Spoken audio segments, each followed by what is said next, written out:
Every evening at exactly 6:30 p.m., Daniel Brooks sat at the same table in the same small restaurant in Seattle, Table 12. By the window, the staff knew him well, not because he talked much, but because he came every single day, alone. Daniel was a quiet man in his early 60s, gray hair, neatly pressed shirt, always polite, always calm. He ordered the same thing every night: grilled chicken, mashed potatoes, and iced tea. Nothing ever changed. At first, the waiters thought it was just routine. But after a while, something strange stood out. Daniel always asked for 2 menus, and he always kept the chair across from him empty.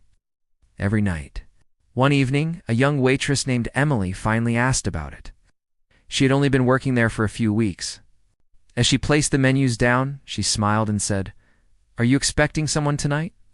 Daniel looked at the empty chair, then back at her, and smiled gently. "I always am." Emily didn't want to pry, so she simply nodded and walked away. But the mystery stayed in her mind. Over the next few weeks, she watched carefully. Every evening was the same: 2 menus, 2 glasses of water, 1 person eating, 1 empty chair.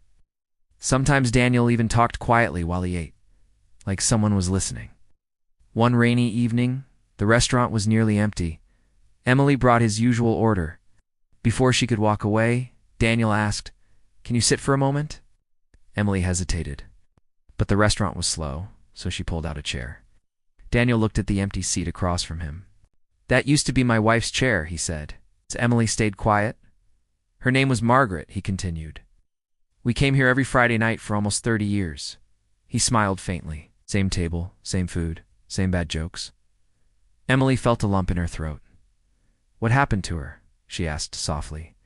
Daniel stared out the window. "She passed away 3 years ago." For a moment, the only sound in the restaurant was the rain hitting the glass.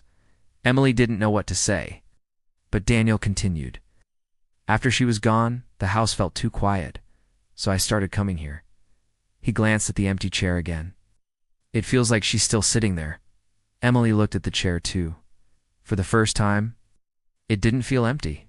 The next evening, Emily did something unusual.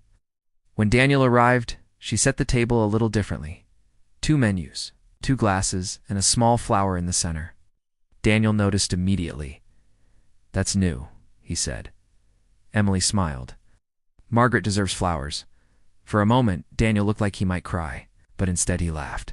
She would have liked that. Months passed. The routine continued. But something had changed. Daniel started talking more, laughing more.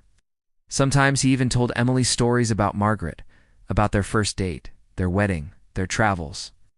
One night, Daniel arrived later than usual. When Emily saw him, she noticed something different. He wasn't alone. Beside him stood an older woman. Daniel smiled proudly.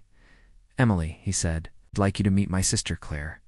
Emily smiled warmly. "It's nice to meet you." They sat at table 12. But this time, the chair across from Daniel wasn't empty. After dinner, Daniel called Emily over.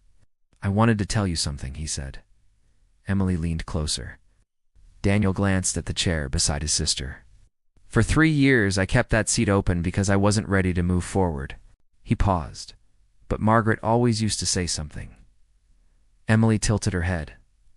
"What did she say?" Daniel smiled. "She said life is meant to be shared, not remembered alone."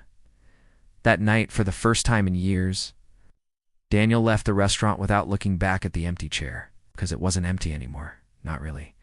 The memories were still there. But now, so was the future.